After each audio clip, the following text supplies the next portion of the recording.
Itzel Álvarez Contreras es licenciada en diseño gráfico y es maestra en diseño gráfico por la Universidad Iberoamericana León. Y lo que quiero comentar es que su cercanía por la imagen científica tiene que ver por muchos años de colaboración con la Universidad de Michoacán en el diseño editorial de los libros de la producción científica de la universidad. Esto desde un punto de vista de una diseñadora o de alguien que concibe al diseño como estar dentro del discurso más que como un productor del discurso, es muy relevante para la vida de Itzel, porque entonces su vida ha estado dentro de este discurso de los científicos. Entonces, la manera en que Itzel ha reflexionado acerca de ello es precisamente a través de cómo estos discursos se representan visualmente y cómo ella tiene que representarlos para los demás. Es súper rico platicar con Itzel cada vez, ¿no?, acerca de cada proyecto que tiene y cómo lo va desarrollando.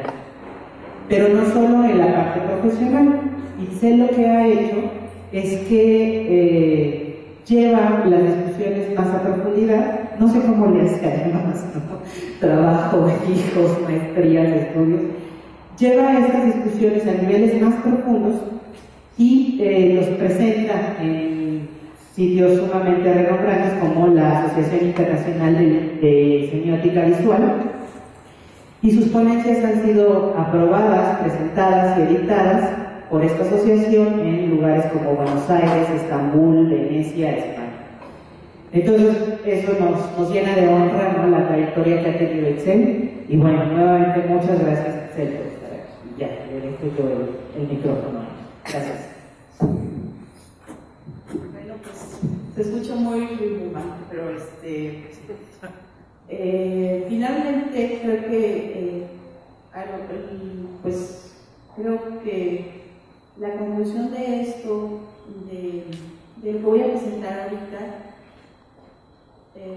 está compuesta por varias cosas. Pues primero por la gran oportunidad que tuve de haber hecho la maestría aquí, con los compañeros que tuve, con los profesores que tuve, en el momento que tuve. Creo que fue una gran formación para mí. Me enriqueció bastante, me hizo ver las cosas de otra manera. Y bueno, agradezco profundamente esta invitación a Héctor, principalmente porque bueno, es un reconocimiento también a mucho esfuerzo, mucho desvelo, mucho cansancio, hacer una mala madre de repente, una mala esposa de repente, pero bueno, finalmente tiene una gran recompensa en el sentido de comprender. Y creo que eso es tal vez algo en lo que como profesores debemos atinar y como alumnos debemos de apreciar, que es comprender las diferentes circunstancias que tenemos y hacer vínculos entre lo que aprendemos. Siempre es importante aprender, pero sobre todo encontrar pues vinculaciones o ataduras que se van relacionando de una a otra forma con lo que vamos caminando en nuestro saber. Es muy enriquecedor poder conjugarlo. Y bueno, esta propuesta o este análisis que hice, que les voy a presentar, trata precisamente sobre cómo la imagen interviene para nuestra comprensión, para nuestro enriquecimiento personal, pero sobre todo cómo la imagen también se maneja en diferentes épocas. Y bueno, mi tema que propuse es un mundo imaginado, no tanto sobre imaginación, que claro que sí interviene, pero sobre todo es sobre cómo podemos imaginar o hacer un mundo con imágenes. Aquí yo les presento una imagen, no sé si alguien la reconozca, es de Fukushima, en Japón, y bueno, voy a presentar sobre lo que sucedió con un desplazamiento de placas tectónicas que hubo y cómo tuvo una consecuencia en un tsunami muy fuerte y devastador. Pero pues precisamente es cómo se fue formando las olas, cómo se fueron dispersando las olas y cómo de alguna manera se pudo grabar también en ese momento. Algo muy importante es de que nosotros pudimos ir dando cuenta de los eventos por las imágenes. Estas imágenes yo las tuve que ir buscando y encontrando en diferentes, no las encontré así como una secuencia, sino que, bueno, finalmente las fui detectando en diferentes lugares y, bueno, pues son devastadoras, nos dan muchísima información y nos llevan a un momento preciso. Algo que voy a analizar aquí va a ser la relación del hombre con la naturaleza, de las imágenes con la naturaleza misma y de cómo el hombre finalmente tiene un convenio o tiene una alianza con las imágenes. Entonces, bueno, pues ver todas estas imágenes en Japón y que pudieron darse en un evento tan desastroso, tan enorme, tan supremo, es algo que afortunadamente a nosotros no nos ha tocado vivir, pero que desgraciadamente pues sí sucedió y estas imágenes hablan de los hechos que sucedieron. Entonces, bueno, pues es una secuencia de imágenes que nos muestran un desastre y que a la vez, a lo mejor a nosotros no nos significa lo mismo que le significa a las personas que estuvieron viviendo ahí y que estuvieron de alguna forma o que perdieron familiares o que perdieron sus casas. Y bueno, nada más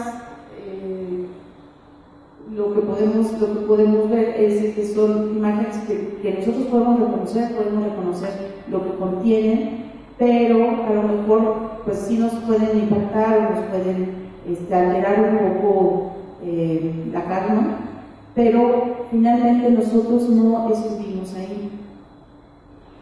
Sin embargo, la información que nos brindan nos puede dar algún tipo de sensibilización. Y esta chica, que es Sugimoto, con su hijo Ishinomaki, la presento primero en esta imagen de la izquierda, parada después del tsunami, y después está parada con el chico en el mismo lugar. El caso de esta imagen es el que se volvió de alguna forma un poco simbólica, bastante simbólica, porque en la primera imagen ella no encontraba a su hijo, no sabía qué había pasado con su hijo, no sabía dónde estaba, y bueno, felizmente a lo mejor ya después están en el mismo lugar y de la mano y salvos, ¿no? Lo que sucedió es de que los maestros, al ver que se venía la ola tan fuerte, subieron a todos los chicos de su escuela al techo, y entonces los que estaban con ellos se salvaron. Algunos otros chicos de esa misma escuela fallecieron, y bueno, pues la muchacha no sabía qué había pasado bien, ¿no? Pero estas imágenes nos van mostrando los hechos de lo que sucedió en un solo evento o para una sola familia en este tsunami que fue tan devastador. Y aquí está ella con su hijo, pues dándole ya después agradeciendo, y enterraron a un perro, y ahí cerca también estaba su mejor amigo del chico que no pudo sobrevivir. Entonces, ya sean tsunamis o sean terremotos, aquí por ejemplo vemos esta imagen que es bastante cruda, que bueno, nos dice algo sobre un evento que sucedió, y bueno, también nos muestra de alguna forma un acomodo o una disposición emocional bastante fuerte desde un terremoto en Pakistán, que también pues devastó al lugar en donde estaban. La siguiente imagen es sobre, pues hay algunos, bueno, todos están muy jóvenes, pero hay algunos que a lo mejor reconocen este evento, que trata sobre el terremoto en México en el 85. Y bueno, es muy complicado tal vez también para los que no estuvimos ahí comprenderlo. Sin embargo, hay, por ejemplo, tenemos una vecina que iba saliendo del Hotel Regis, llevaba a su hijo que tenía leucemia, iba saliendo del hotel, y el hotel se empezó a temblar y se desbarató, se fue desmoronando cuando ellos iban corriendo, ¿no? Entonces para mí ha sido muy impactante cómo lo narra ella y cómo lo vivió. A lo mejor a mí me sensibiliza por el hecho de la cercanía de estar con ella, y bueno, para mí es el chico al que llevaban a los estudios allá en México, desgraciadamente falleció, y entonces para mí fue como doble impacto que les hubiera sucedido esto. Así es que creo que para que podamos vivir las imágenes también, o los hechos que se ocurren en las imágenes, dependen mucho a lo mejor de nuestro contexto. Sin embargo, ya sea un tsunami en Malasia, o en Japón, o en la India, las imágenes siempre nos muestran circunstancias, ¿no? Están ahí para enseñarnos algo. Y bueno, ahora que tenemos tanta accesibilidad a la imagen, algo que sucede es que también por algún motivo o estar sobresaturados, creo que las descartamos a veces y ya no observamos tanto. Entonces, algo a lo que apunto aquí es precisamente la relación de la naturaleza y la imagen, cómo las imágenes hasta este momento nos han sido testigos de alguna forma para poder presentarnos circunstancias adversas, pero ahora viéndolo como el hombre y la imagen, presento varias gráficas en donde se trata de explicar el porqué de lo que sucedió. Todas estas son interpretaciones del hombre sobre la causa y los efectos que tienen los fenómenos naturales, y es una forma de poder explicarlos de manera clara para nosotros y de una forma que nosotros podamos comprender.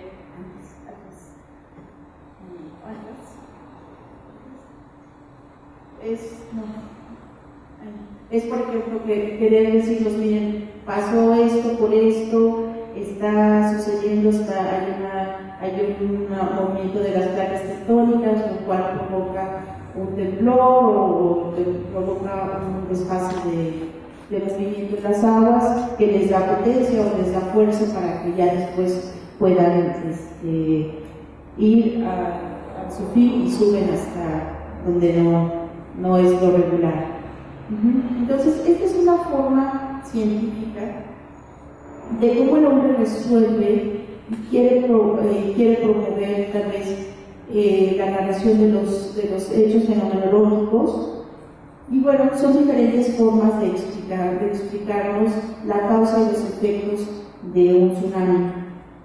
Y bueno, creo que tenemos, a lo mejor estamos muy acostumbrados a estas imágenes, nosotros las podemos comprender, tal vez pues mis hijos las pueden comprender, los chicos que vienen las van a poder comprender, pero porque nosotros, lo que sucede ahora es que las imágenes las podemos ver al instante casi, pues con alguna, hay una a lo mejor pequeña variación de minutos, pero las cosas las podemos vivir casi en el momento. Sin embargo, voy a apuntar a 1800 y bueno, en esta cátedra creo que algo de lo que comprendí es precisamente cómo podemos aprender a visualizar o cómo es la visualización de acuerdo a los medios que tenemos. Me llamó la atención, que no se lo comenté a Héctor, pero yo trabajo precisamente con gente que trabaja con Florescano y hace poco me tocó estar con él trabajando en algunas cosas también sobre historia. Y bueno, una de las grandes oportunidades que he tenido es precisamente pues trabajar con este tipo de gente que tiene otra visión de las cosas y que muchas veces no les importaba incluso lo visual. Pero los historiadores, por ejemplo, ellos tratan de utilizar imágenes que sean pues sencillas o que no se compliquen tanto. Sin embargo, habla mucho sobre, bueno, más bien escriben mucho sobre las cosas, pero algo lo que creo que hemos crecido juntos con el grupo de investigación con el que trabajo en históricas es precisamente a cómo mejorar la visualización de las cosas. Y bueno, los efectos y todos los hechos que yo les presenté anteriormente es cómo se maneja actualmente la imagen y la información sobre los fenómenos naturales. Pero ¿qué pasaba en 1800? ¿Cómo se podía generar una visualidad sobre los hechos en mundos que nosotros no podíamos ver o que las gentes no podían ver? Entonces, voy a ir a Berlín en 1800. Ahí nace Alexander von Humboldt, quien fue un chico pues muy afortunado porque sus papás tenían muy buen nivel económico y aristocrático y todas estas cosas de los aristócratas europeos. Y Humboldt fue un chico que tuvo una madre que le exigía bastante. Estudió muchísimas cosas desde chico, estudió física, tuvo acceso a tener relación de amistad con algunos grandes científicos, y su circunstancia aristocrática le dio la oportunidad de poder crecer en un medio de bastante poder de aprendizaje. Entonces, en ese tiempo, bueno, los científicos tenían una perspectiva, un sesgo, de acuerdo a la Ilustración francesa, que hablaba sobre conocer las cosas de una forma muy general. Y bueno, Humboldt se crió en su castillo en Kleve, en donde su mamá era estrictamente metódica por sus horarios de estudio, con lo que tenía que aprender, con lo que tenía que saber o que dominar. Y bueno, Humboldt no estaba tan contento. Alexander, él tenía otro hermano que fue también un gran científico, que era mayor que él. Entonces, su mamá lo tuvo en un régimen bastante estricto sobre el conocimiento.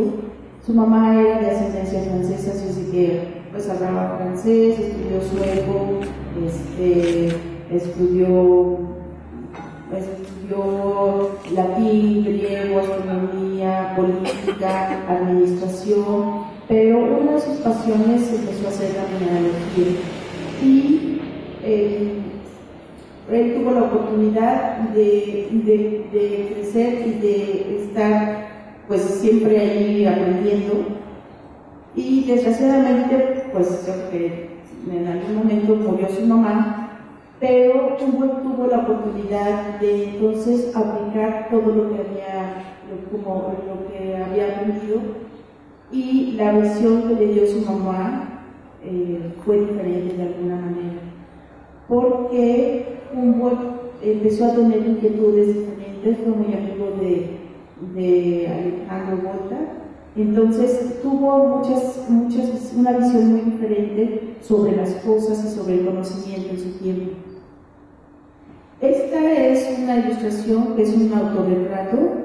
Humboldt fue increíblemente bueno como ilustrador, entonces tuvo la gran ventaja de que podía registrar de alguna manera lo que veía.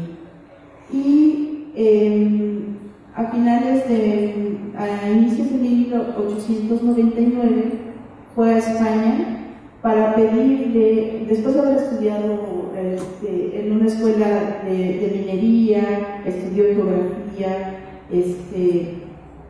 y bueno, fue con el rey Carlos IV, y fue a pedirle permiso y apoyo para que le permitiera hacer una expedición a la Nueva España. Él quería venir a América porque habían escuchado muchas cosas buenas sobre América, pero él quería vivirlo en persona, y en París conoció a Aimé Bonpland, que fue su compañero en esta expedición que hizo a América. Y entonces a finales de 1799 emprende su expedición en La Coruña, que es en España, y a partir de ahí hace un viaje muy interesante. Pasó por las Islas Canarias y después llegó a Venezuela. Este es el mapa del recorrido que hizo. Fue a Venezuela, pasó por las Islas Canarias, después fue a Venezuela, subió a Cuba, y regresó después otra vez a la frontera en Colombia. En Colombia hizo un gran registro de ilustraciones. Fue a Perú, y después de Perú vino a México. Y bueno, hizo muchos registros muy interesantes, y es muy renombrado y muy importante lo que él vino a hacer, porque esta es una ilustración, bueno, este es un cuadro que hicieron de él con su elemento que era la botarga y esto, en Venezuela. Pero bueno, Humboldt tuvo la audacia de registrar altitudes, de calcular latitudes, de calcular toda la ubicación geográfica de volcanes a lo largo de su expedición. Y este es el Chimborazo, en Venezuela, y después fue haciendo varios recorridos a lo largo de su viaje. Esta es una ilustración también que hicieron sobre un cuadro que hicieron sobre Humboldt y Bonpland, que bueno, venían principalmente, y uno de los motivos era hacer un registro o hacer una carta geográfica sobre Sudamérica, o sobre la Nueva España y la Nueva Granada. Yo ni siquiera sabía que existía, que se llamaba la Nueva Granada, pero pues leyendo aprendí, me sorprendió mucho precisamente cómo pudo hacer las descripciones geográficas con gran precisión, y bueno, obviamente siempre estuvo apoyado por los científicos también de los países a donde iba. Era una persona que por su educación también tuvo gran aceptación, y tuvo a lo mejor la persuasión como humano para poder tener acceso a información muy importante. Después hizo un libro muy importante sobre registros en Colombia, y bueno, estas son algunas de sus ilustraciones que realizó, y cómo la imagen, bueno, de alguna manera nos forma y nos da bastante idea de las circunstancias y de los lugares que él visitó.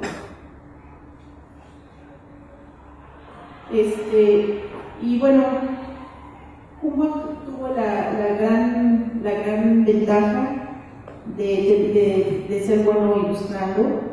En los registros que él hizo de las altitudes de todos los tipos que él calculó, hay algo que es impresionante, que es precisamente el acercamiento con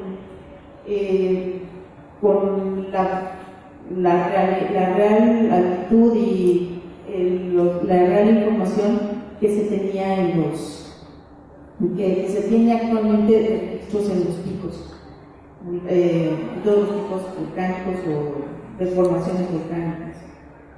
Entonces, bueno, Humboldt hizo varios registros sobre la naturaleza, pero bueno, aquí me estoy enfocando en los volcanes, sobre todo por lo que voy a hablar a continuación, pero él tuvo gran destreza para poder realizar láminas botánicas, que bueno, pues, son muy valiosas y han funcionado bastante como testigos y como testimonios también de lo que encontró él diferente de lo que tenía o de lo que vivía allá. Hizo registros de pájaros, de animales, de plantas y de paisajes. A este pingüino es un pingüino que se le llama el pingüino de Humboldt, y no porque Humboldt lo hubiera descubierto algo así, porque este pingüino se caracteriza por esta mancha rosa. Se vive solamente en la corriente de Humboldt, que es una corriente que él describió, y bueno, le pusieron la corriente de Humboldt en su honor. Y bueno, también detectó otros animales como calamar gigante, que no es de que él hubiera pescado algo, sino que él detectó también que pudiera existir.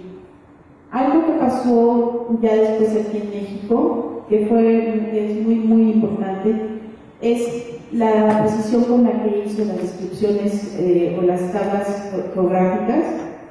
Y bueno, hizo estos mapas de la República.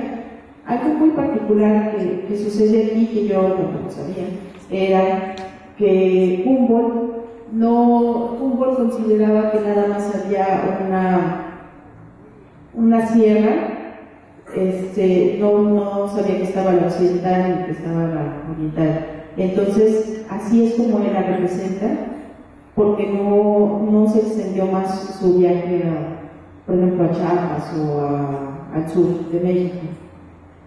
Sin embargo, este mapa es muy importante porque es un registro muy preciso de todo de cómo estaba nuestro país, pero algo que también me importa mencionar y que cabe mencionar es toda la colaboración que tuvo del Palacio de Minería para su apoyo en las tablas geográficas y en su desarrollo de las cartas geográficas, así se llamaban a los mapas.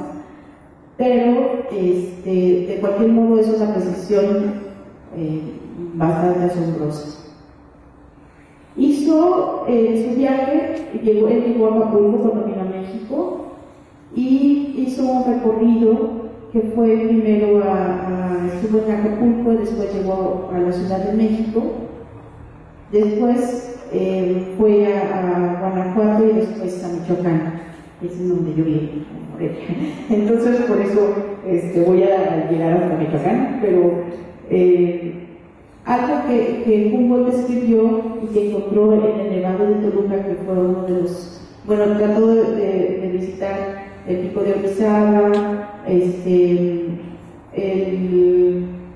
Parancuti, el Iztaccíhuatl, y algo que encontró en el Nevado de Toluca fue este árbol que le llamó mucho la atención y que se volvió pues, muy famoso de alguna manera, porque, y bueno, aquí lo que quiero precisar es cómo tiene gran destreza en la representación del dibujo, Y bueno, este árbol le llamaron el árbol de las manitas.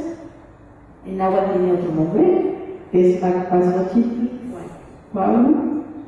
pero este árbol es propio de los alrededores de Toluca, y desgraciadamente ya está en peligro de extinción por atribuciones de sesgo botánico o médico que le atribuyeron, y entonces ya casi no se conoce.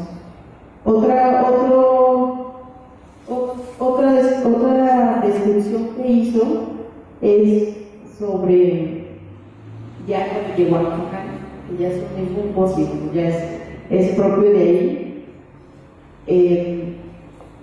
Es sobre el ajolote, no sé si ustedes lo conocen, o se llama, ya le dicen también achoque o ajolote. Y desgraciadamente hay unas creencias de que un jarabe con las branquias del ajolote o del achoque quitan la tos, entonces está también en peligro de extinción. Pero bueno, aquí lo importante es que como Humboldt, pues este es el ajolote en vivo, y bueno, le llamó mucho la atención este animal que tiene de alguna manera está diferente, ¿no? Es una salamandra. Y bueno, finalmente allí algo que Humboldt le llamó mucho la atención en Michoacán fueron determinadas cosas que registró, que es, por ejemplo, el arte plumario que vio.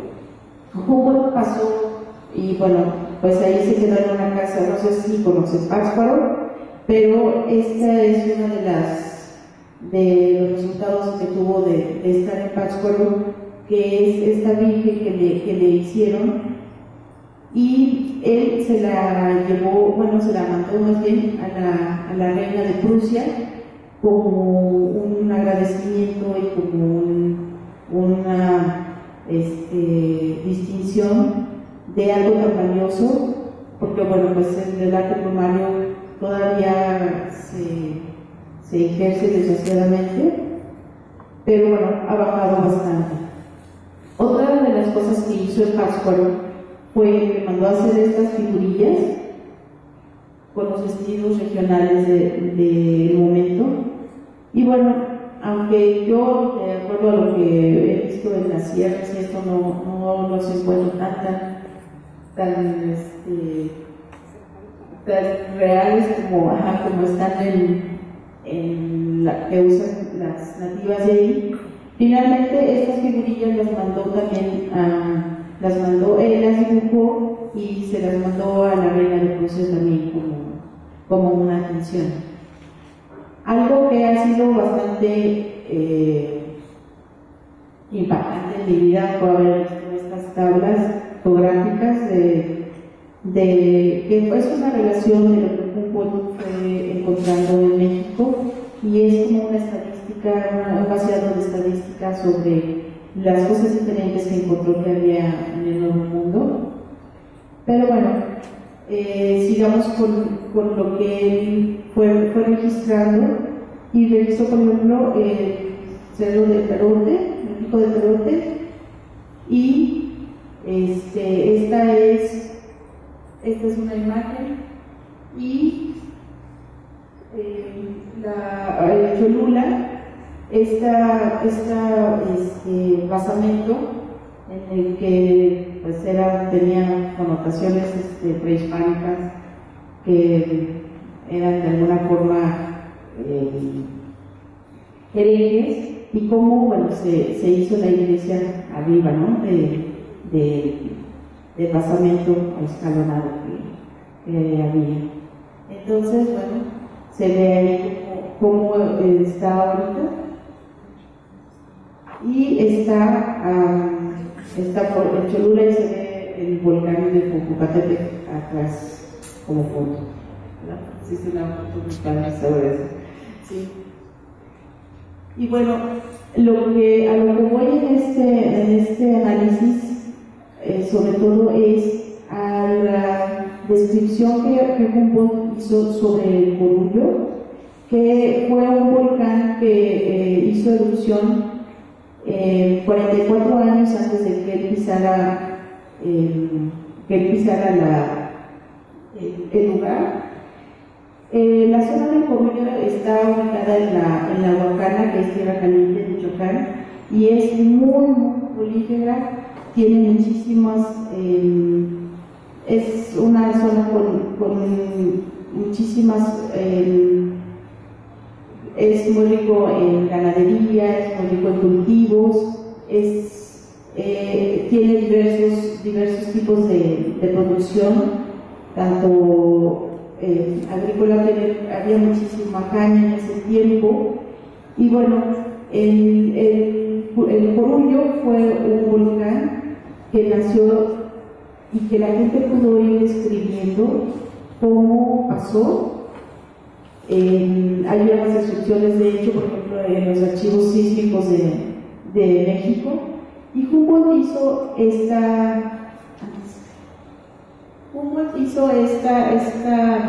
registro. Él subió al Corullo el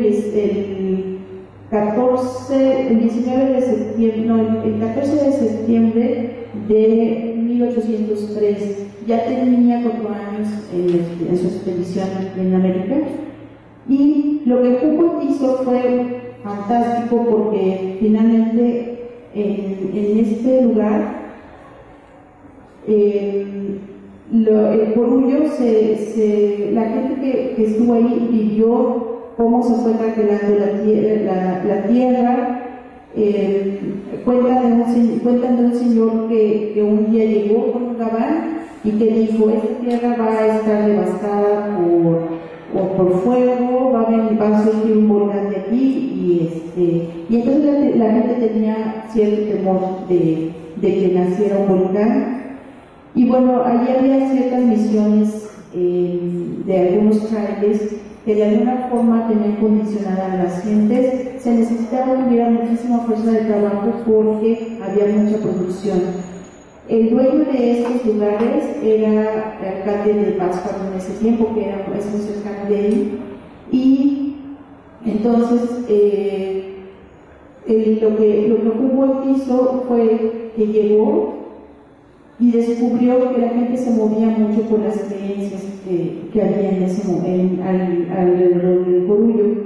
Y bueno, él lo que hizo fue llegar y registrar como científico, hizo sus mediciones. A él le tocó ver, de hecho, estas formaciones que parecen como barros, que son emanaciones que se hicieron de una forma muy particular en la erupción de este volcán. De hecho, son tan particulares que mucha gente ha ido a ver cómo siguen o cómo están ahora, ¿no? Pero Humboldt hizo esta representación. Después la hice primero en color, y bueno, aquí está un poquito más clara, que nada más la conseguí en blanco y negro, pero hizo de hecho tomas aéreas, calculó tomas aéreas, y calculó también alturas y cuánto se expandió, cómo fue qué tipo de erupción fue y cómo se generó, para poder darlo como un tinte científico. Hizo después un alzado también sobre cómo estaban las posiciones. Esta imagen se ve de eBay, de hecho. Y bueno, pues es particular porque describe los orbitos a estas formaciones como barros que les digo. De repente emanaban cierto gas y se distinguía de alguna forma, que se hacía como dragoncitos, también se menciona eso. Y bueno, ahí los describe de alguna manera, pero ya esta es mucho más simple su narración gráfica. Entonces, Humboldt pudo ver y pudo vivir el Corullo de una forma muy viva, y pues ha de haber sido bastante impactante para él ver todavía la acción, y era el volcán más reciente o más joven en ese momento. Lo que hizo Humboldt en este trabajo fue tan trascendental que muchos de las personas que han ido al volcán han ido a seguir más bien lo que Humboldt describió, y eso ha sido una forma de cómo él tuvo la certeza y cómo tuvo la preparación también para poder hacer la descripción de los eventos fenomenológicos.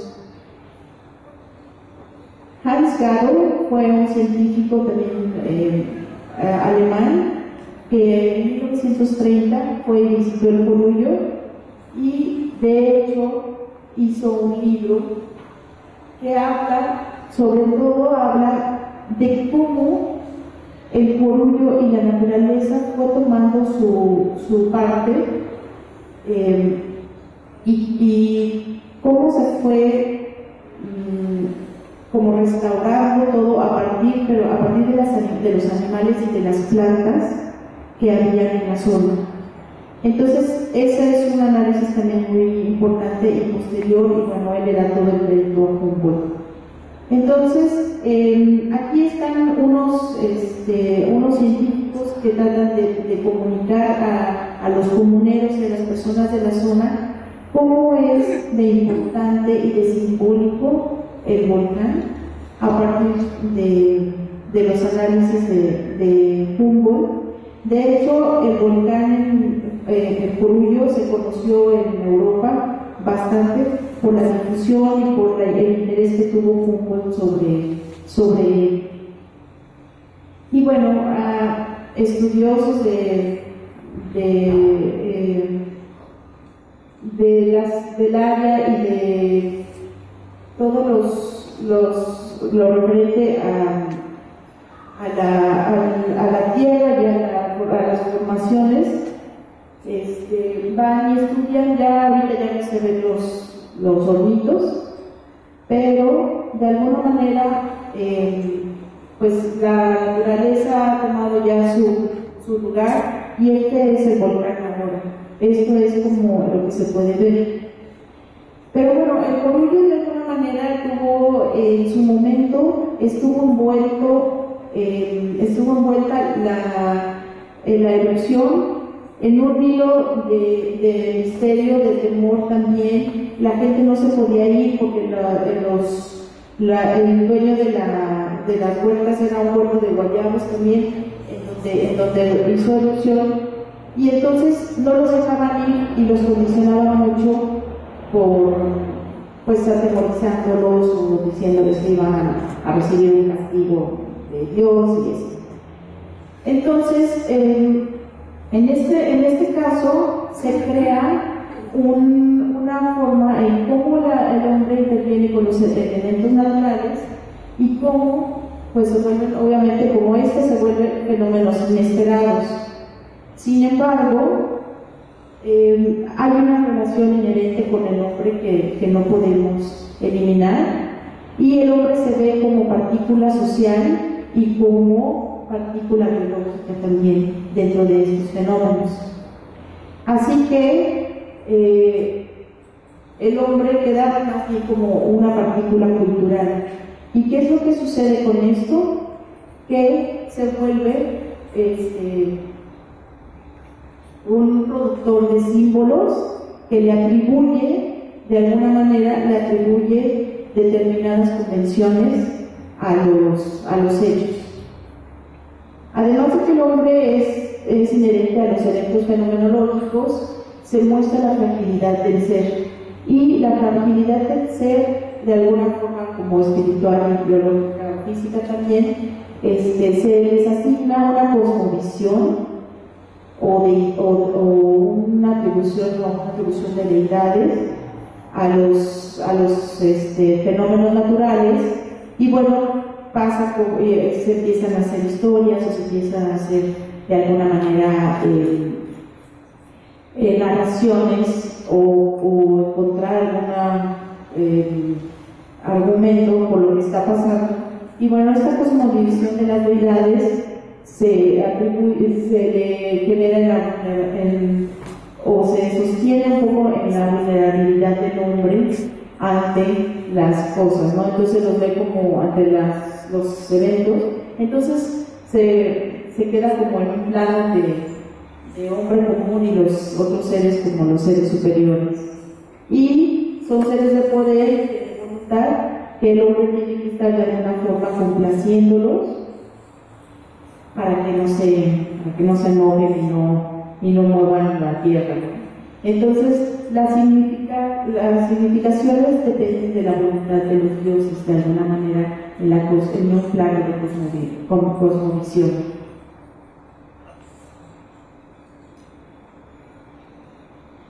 También los eventos naturales desatan connotaciones. Las connotaciones son las diferentes interpretaciones de cómo vamos a recibir los hechos. Y estas connotaciones, bueno, dependen de nuestro contexto, dependen de todo lo que nosotros vivamos y cómo recibimos los signos. Cómo recibimos los signos, pero sobre todo cómo recibimos también las convenciones que se generan a partir de estos eventos como sociedad o como cultura. Entonces, estos eventos naturales de alguna forma se transforman en geosímbolos. Y los geosímbolos, asignándoles ese nombre, en relación a la geografía, ordenan y designan los signos o las simbolizaciones que se difunden en el momento, activan significaciones culturales que son locales y organizan las creencias. Sobre todo organizan las creencias muchas de las veces, y por ejemplo en este caso Humboldt, pienso precisamente en cómo a lo mejor a las personas las condicionaban para que se quedaran ahí, ¿no? Y cómo se van conformando las creencias de acuerdo partiendo en relación con los eventos naturales. Y bueno, ahora voy a hablar como del hombre y la imagen, de la destreza de Humboldt de poder haber representado esto de esta manera clara.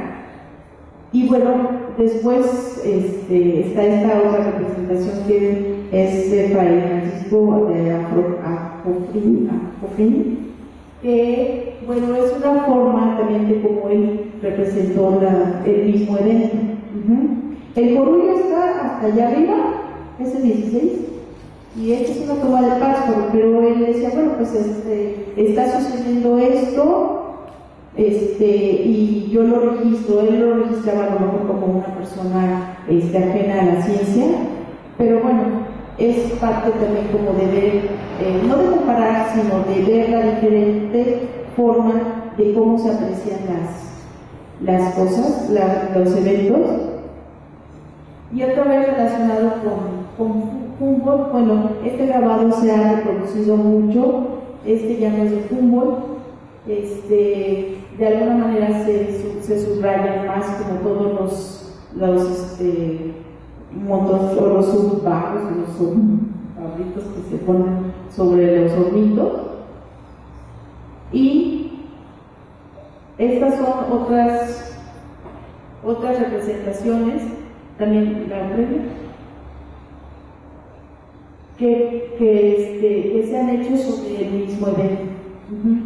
Si ven, pues obviamente si hubiera estado así, hubiera sido mucho más difícil que Humboldt hubiera podido haber accesado a las mediciones y eso. Pero son diferentes formas de ver o de apreciar lo que Humboldt hizo.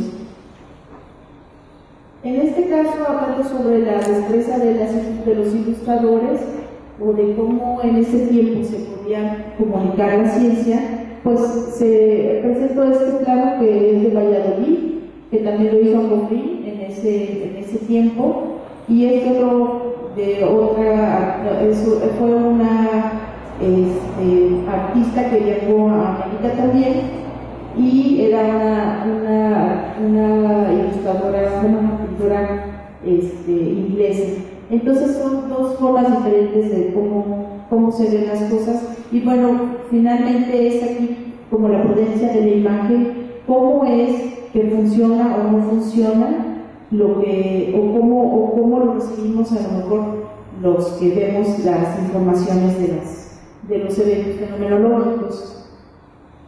Es una descripción del Chimborazo, de una de las mediciones del Chimborazo también de Humboldt en Venezuela, y pues medía las altitudes y todo.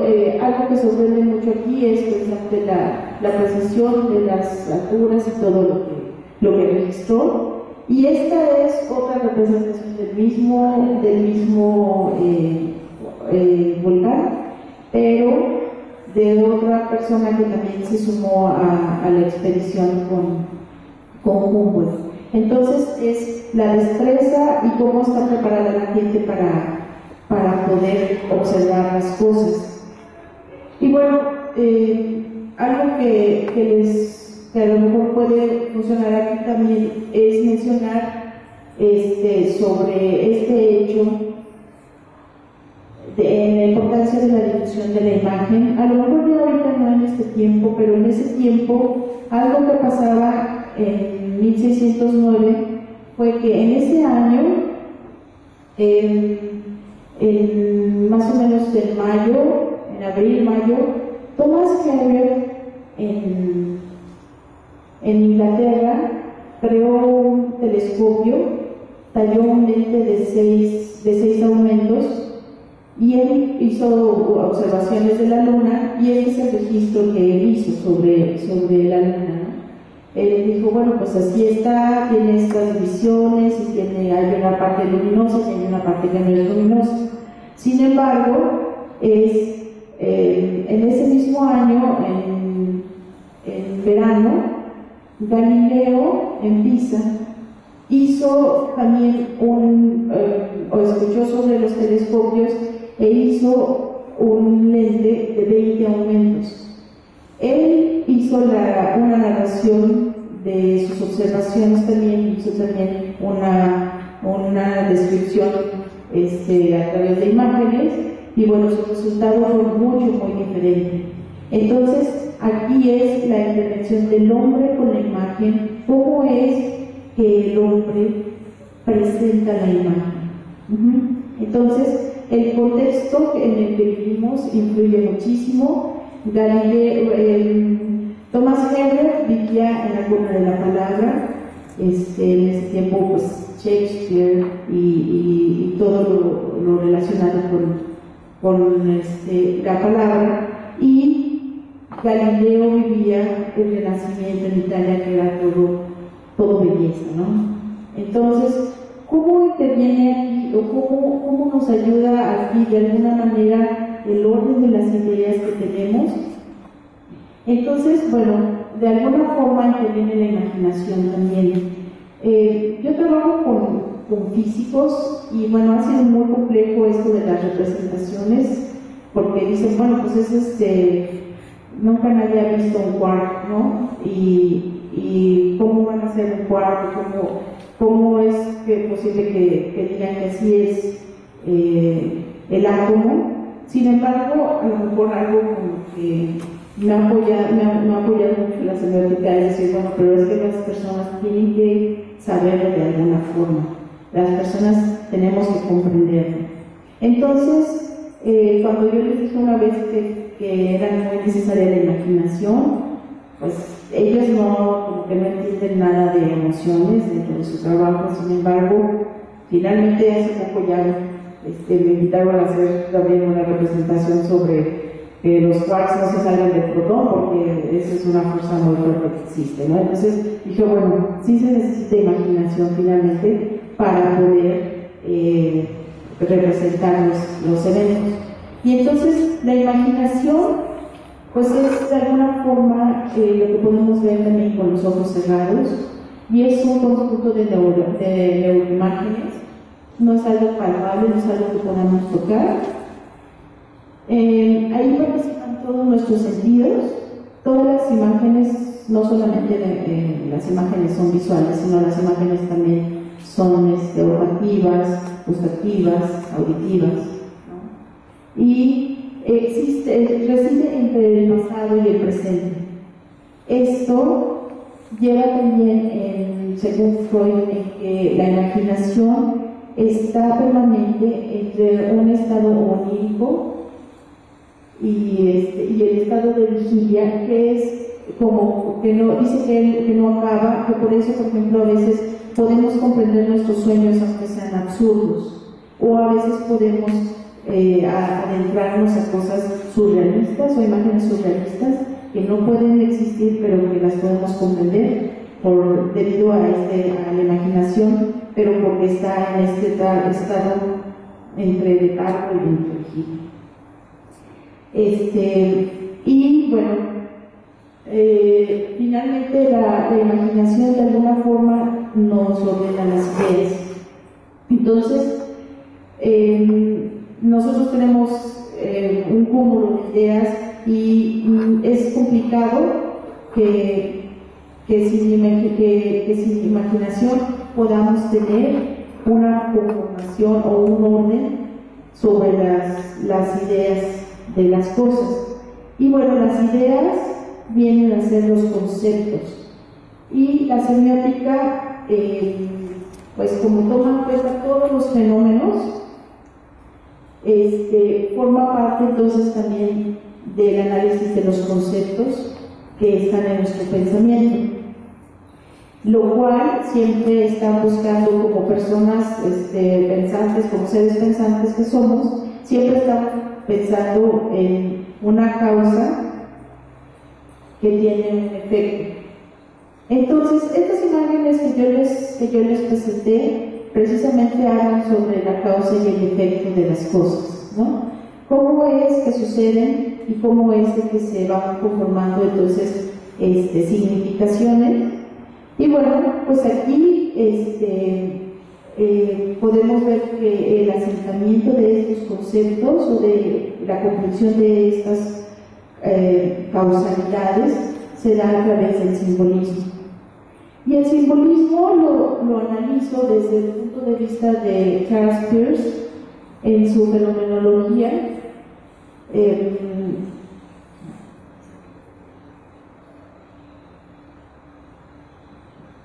Bueno, Charles Peirce tiene una teoría sígnica que es sobre los signos, que los signos son datos que entran a nosotros a través de nuestra percepción. Entonces son signos que nos permiten sentir, nos permiten tocar, nos permiten degustar, escuchar. Son los 5 sentidos. Y aparte habla también sobre el sentido propioceptor, que es como cuando nos duele una muela, o es en relación al cuerpo, y es cuando nos duele una muela, o si nos torcimos un tobillo, o si nos duele un músculo, nos duele la cabeza. Es algo que no podemos explicar muy bien, pero está basado como en los síntomas de las personas. Y son los 5 sentidos, el propioceptor, y aparte el sentido del equilibrio. Cuando no tenemos equilibrio, se nos trastorna todo, ¿no?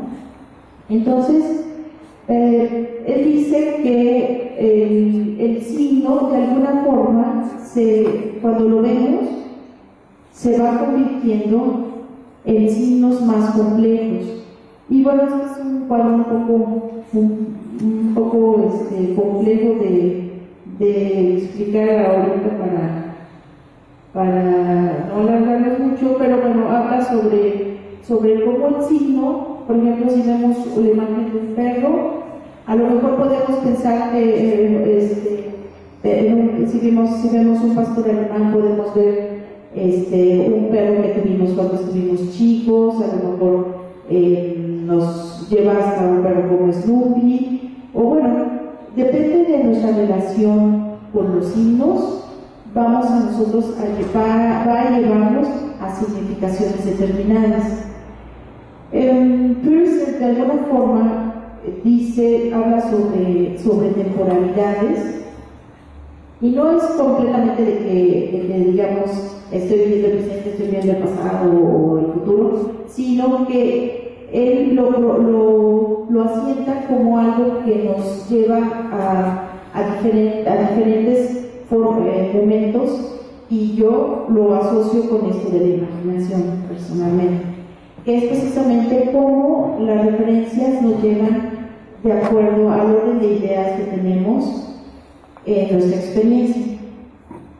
Entonces, no examinándolo desde el punto de vista de lo que es el signo, Peirce habla sobre diferentes momentos en que vemos y cómo se van acomplejando un poco los signos, o nos llevan a otros signos que nos van significando algo.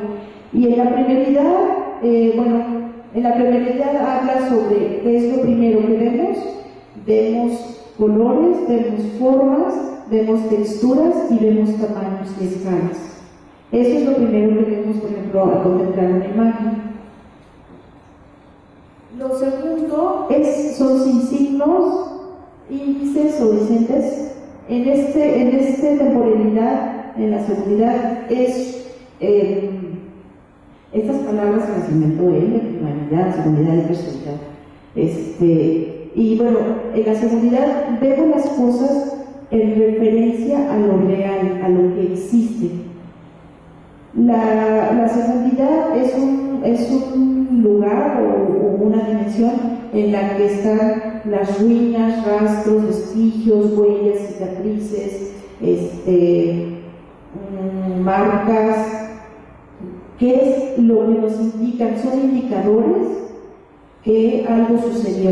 Entonces, de alguna manera esto está en referencia a algo pasado. Y la terceridad la presenta como un legisigno. Un legisigno, en este caso, es algo que ya se legaliza, es algo que se establece en la cultura o en un medio social. Y bueno, son los legisignos, los argumentos y los argumentos. En esta temporalidad ya el signo ya pasa a estar establecido. Entonces, en la primeridad siempre hay una totalidad de signos. Vemos imagen, vemos colores, formas, texturas, son completamente independientes uno del otro y se generan cualidades, y es atemporal. Ahí reside lo posible en la primeridad. Pero en la segundidad, ¿qué pasa? Que ya las circunstancias de espacio-tiempo van conformándonos un modelo, de una idea de lo que está sucediendo, y está relacionado con algo ya real, con algo que hemos visto o que hemos vivido. Entonces, es una relación que hay entre los signos, se van de alguna forma vinculando, y va pasando a una particularidad. Y bueno, esto que les decía del pasado, ¿no? que es una temporalidad todavía como que no está asociada o que es discontinua con la relación al pasado. Y en la terceridad es en donde ya las convenciones se establecen y ya las personas se ponen de acuerdo, y ya el signo de admiración es el signo de admiración para todos, o decir sí, o decir asentar, o decir yes, we, hi, no sé, decir todo eso. Ya el signo está convencionalizado por una cultura o por diferentes culturas, pero bueno, es una aceptación local. Entonces, esto de alguna forma lo pone como con un sesgo de futuro, porque nos permite acceder a determinados lugares sintiéndonos cómodos y sintiéndonos ya de alguna forma, pues sabiendo las circunstancias, porque bueno, ya sabemos el simbolismo que tiene, o la carga simbólica que se contiene. Entonces, al presentarles yo los eventos naturales, es precisamente, bueno, ¿qué sucede? Pues sí, es muy trágico, tiene una carga y una relación con el hombre, tiene una relación también con la imagen, porque la imagen de alguna forma, ahora a lo mejor es mucho más manipulada, puede manipularse la carga icónica con la carga textual, pero pues el simbolismo que se le atribuye a los hechos científicos, sobre todo en este caso como fue el evento del volcán del Curullo, pues tuvo bastante significación gracias tal vez a la difusión precisa que hizo Humboldt. Y bueno, otros científicos, ahora el 20 de febrero, este es el volcán Mariquitín, que también está en Michoacán, y es el volcán más joven del mundo.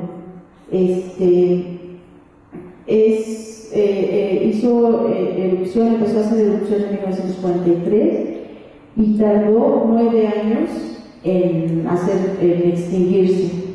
Pero, bueno, de alguna manera este volcán se pudo ir registrando y pasó precisamente como de esta etapa icónica a una etapa simbólica, porque esta es la misma catedral de la pasada, pero esta es una iglesia que todo el mundo, pues cuando van a Michoacán, dice, vamos al Mariquitín, que está con la iglesia tapada, ¿no? Entonces, bueno, esta fue una forma, creo que se extendió 10 kilómetros la lava que emanó de allí, y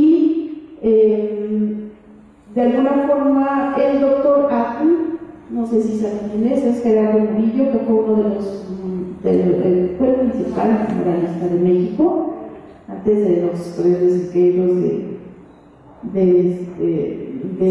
Diego Rivera,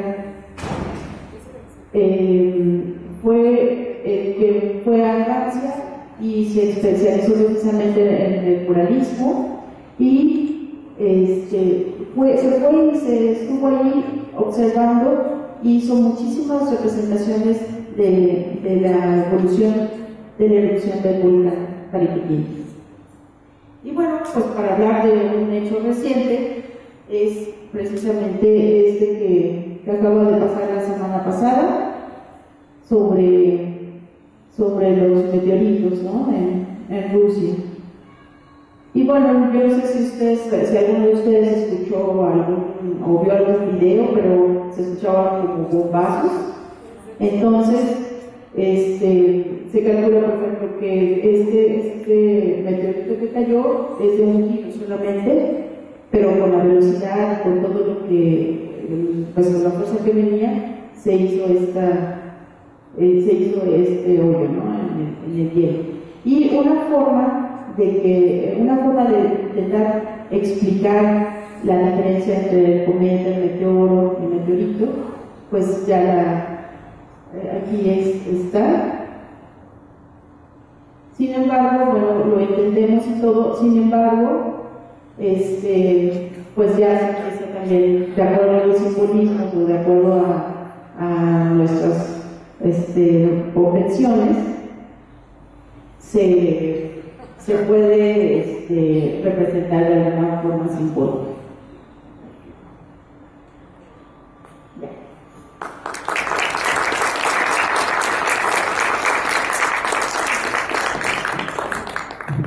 Muchas gracias, Estel. Algo particular y rico de este seminario es precisamente la charla que podemos tener después, que es, a pesar de estar ahorita en el aula magna, el podio y bla, bla, bla, pues es más bien muy familiar, ¿no? Entonces, los invito a hacer preguntas, comentarios, inquietudes en este pequeño rato que nos queda.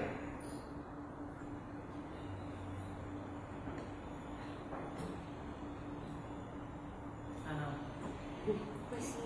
Primero quiero felicitarla por su plática, muy interesante, y el aspecto justamente vivencial que tiene que ver con lo cultural, cómo cambia totalmente la perspectiva. Puede ser la misma imagen, el mismo cuadro, pero puede significar cosas muy diferentes para cada quien. Y por otro lado, se me hizo muy interesante ver pues el lado histórico de algo, cómo va evolucionando, cómo lo vamos interpretando. Y creo que para entendernos como humanos en nuestra esencia es pues muy importante reconocerlo, ¿no? Que pasó antes, ver la obra, y me llama la atención como gente extranjera se da cuenta de muchos detalles y nosotros que vivimos ahí no nos damos cuenta. O sea, ¿por qué? La pregunta, a ver, ¿por qué si yo vivo en este lugar, paso siempre por el mismo lugar? ¿Por qué una persona extranjera es más perceptible? Porque es diferente, porque lo rutinario ya no nos llama la atención. Es un fenómeno. ¿Qué nos pasa? Gracias. Bueno, pues una de las cosas que a mí precisamente me llamó, a mí me ha tocado vestir como 3 libros de Humboldt. Les digo vestir, pues, es diseñarlos y esto, y es increíble la participación que tuvo con tantos científicos, y sobre todo esto, ¿no? Que fue cómo él veía, obviamente él vivía a lo mejor en Berlín, en un lugar a lo mejor acomodado, cómodo, no tuvo a lo mejor carencias, pero es muy interesante leer, y yo los invitaría, cómo él narra, por ejemplo, cuando va a subir o que le están picando los moscos, que él nunca había visto eso.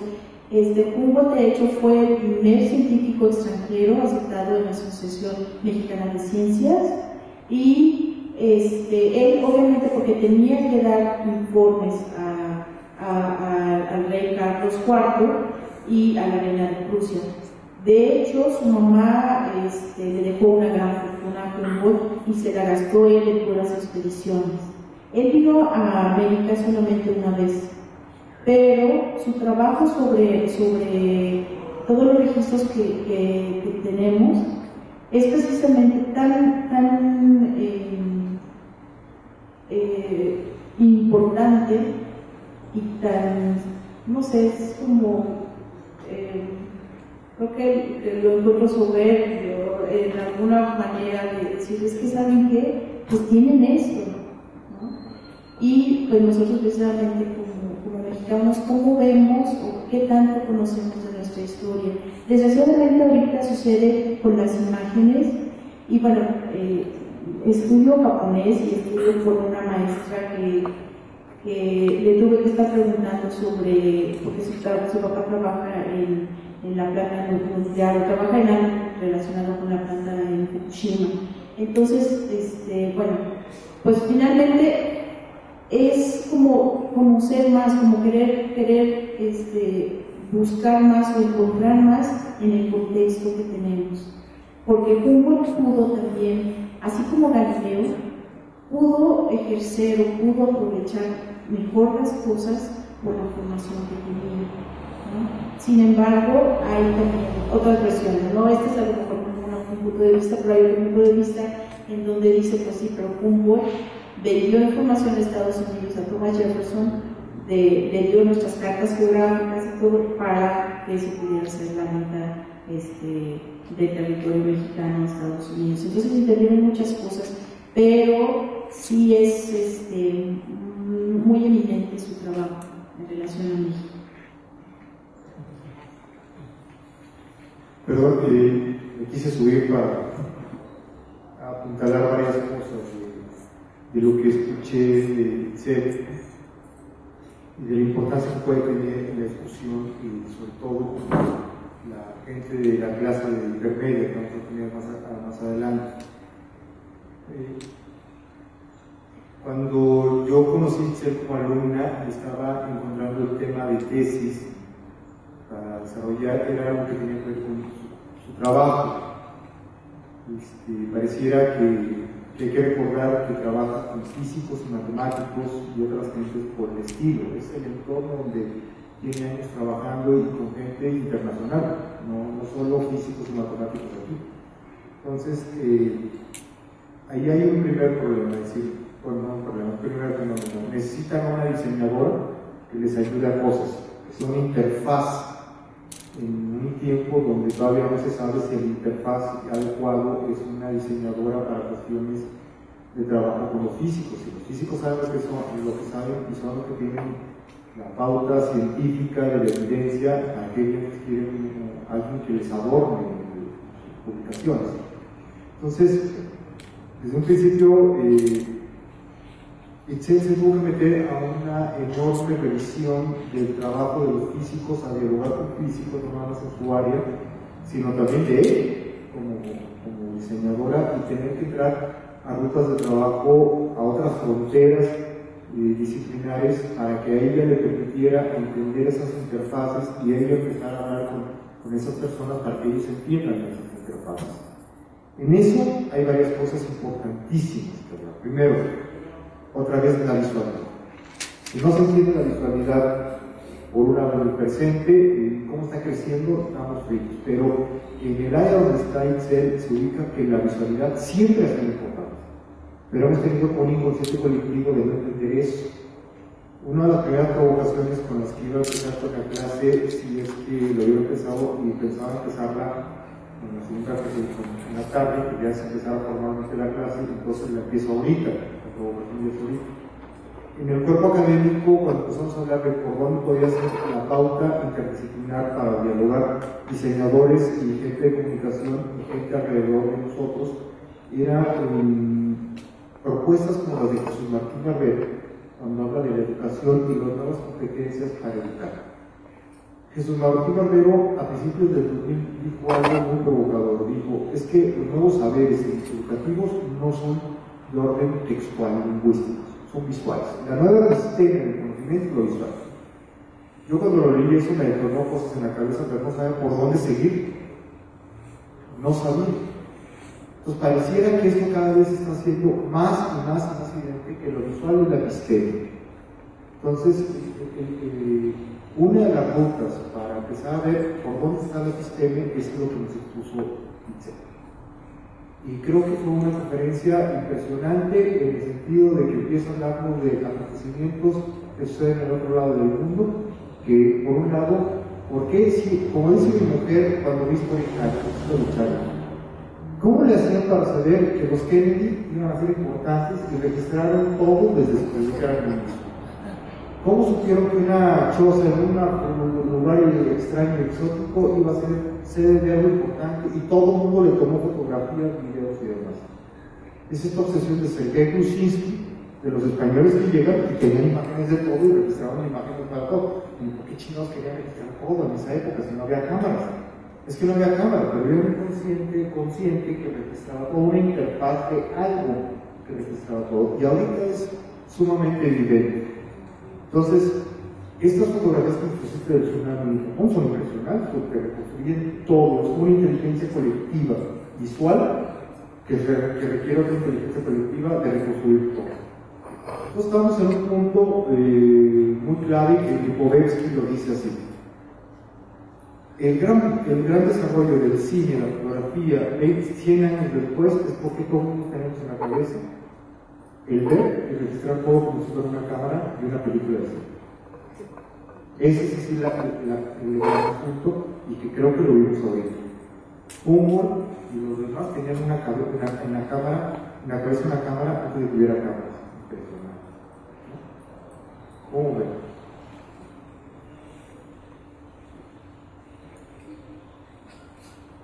Perfecto, ¿no?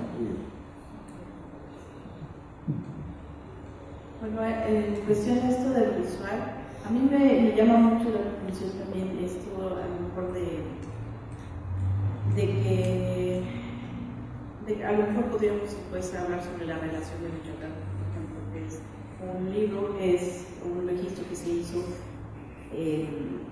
como pues los frailes tenían que dar cuentas, ¿no? De lo que había, de lo que veían, todo. Y es una narración también que contiene gráficas muy impresionantes sobre el reino de los Purépecha, y narra cómo hacían batallas, cómo se organizaban para el comercio, para la educación de los chicos, cómo castigaban o cómo mataban, etc. Pero creo que es la manera precisamente en cómo vemos, cómo aprendemos. Si no aprendemos a ver o observar, nos va a costar mucho trabajo aprender o comprender los sucesos, ¿no? Algo de lo que decía en mi búsqueda de tesis, que habla sobre cómo se construye la metáfora en la imagen científica. Precisamente yo empecé porque desde chica a mí me impresionaba mucho una foto de una niña en Vietnam que va corriendo desnuda. Entonces yo viví con esa imagen desde chica. Y bueno, finalmente a lo mejor a veces es difícil o a lo mejor yo a mis hijos a veces les comparto imágenes que son muy crudas, pero creo que esa es otra realidad que nosotros no vemos. Entonces finalmente son como mundos imaginados, son mundos que a lo mejor los vemos en nuestra imaginación y que tenemos que ordenar determinadas ideas para poder recrearlos y para poder comprenderlos. Pero pues ojalá todos nos lancemos como juntos, ¿no? A conocer lo que nos inquieta. Se me olvidó algo hace rato. Dos detalles importantes. En esta pregunta, en esta observación de por qué no vemos nuestra realidad y hablamos de ella y nos damos cuenta. Una anécdota. Cuando estábamos preparando en el cuerpo académico el tema de este año, por dónde íbamos a invitar a una historiadora también. Entonces, en estos temas, ¿qué tiene que ver un historiador? Entonces, la propuesta fue hablar de la nueva visibilidad de México y desde la perspectiva del arte, la cultura y la historia, para que pudiera entrar.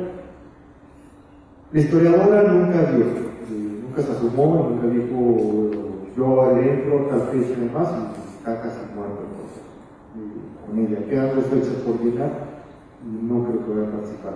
Entonces, el título, cuando empecé a invitar a la gente, que les mandé la propuesta de por dónde podría ir la tónica de las ponencias de todo el año, que era la nueva visibilidad de México, la gente no me respondía a su propuesta,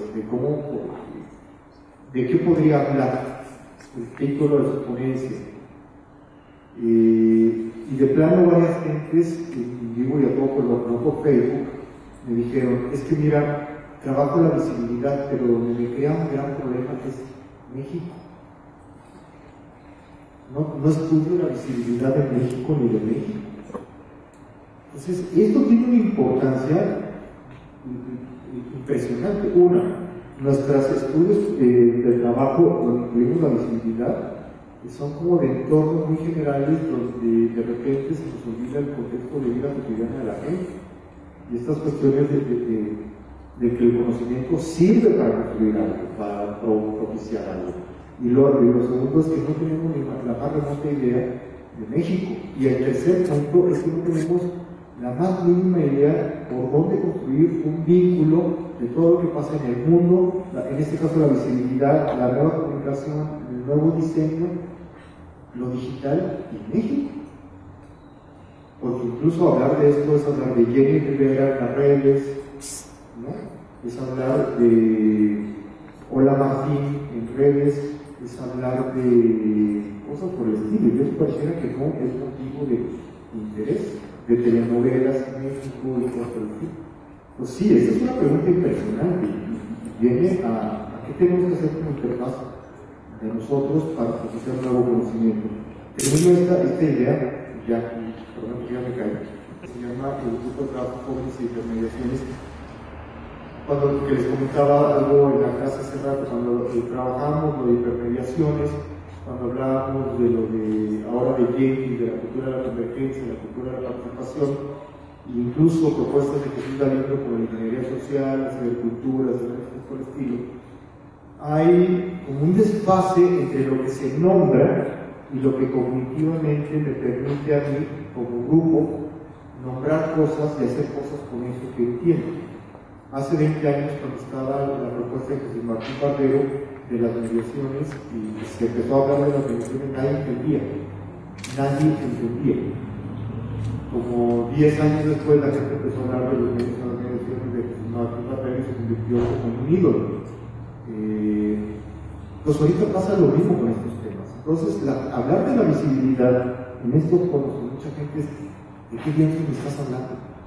A mí háblame de arte, háblame de procesos figurativos tradicionales en entornos multimediales. O sea, como que hay que tener claro esos metabolismos extraños entre lo cognitivo, lo conceptual, lo lingüístico y la pauta de vida de lo original, me parece.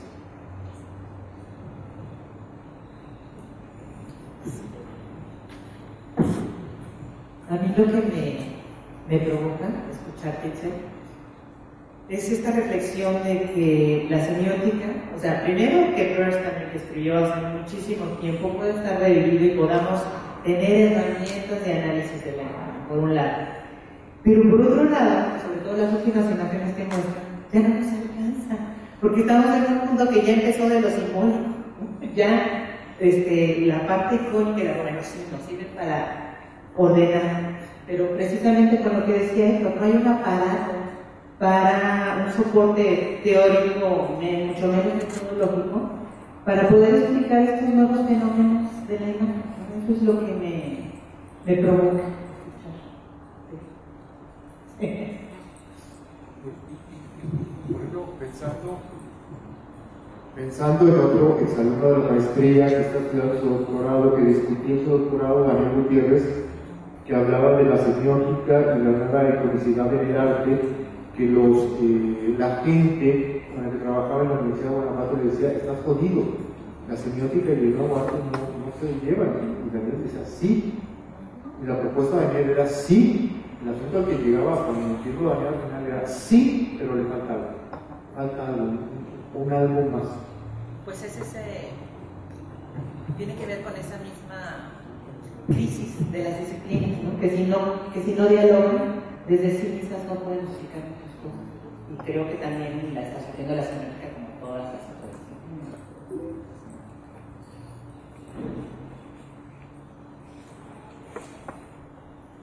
¿Alguna otra pregunta? ¿Comentario? Bueno, yo les puedo decir que yo creo que la semiótica sí es suficiente. Yo creo que la semiótica ha evolucionado, de hecho, desde Peirce hasta, no sé, desde la palabra Selma, ¿no? De los helénicos hasta Peirce, hasta ahora Greimas, por ejemplo, ¿no?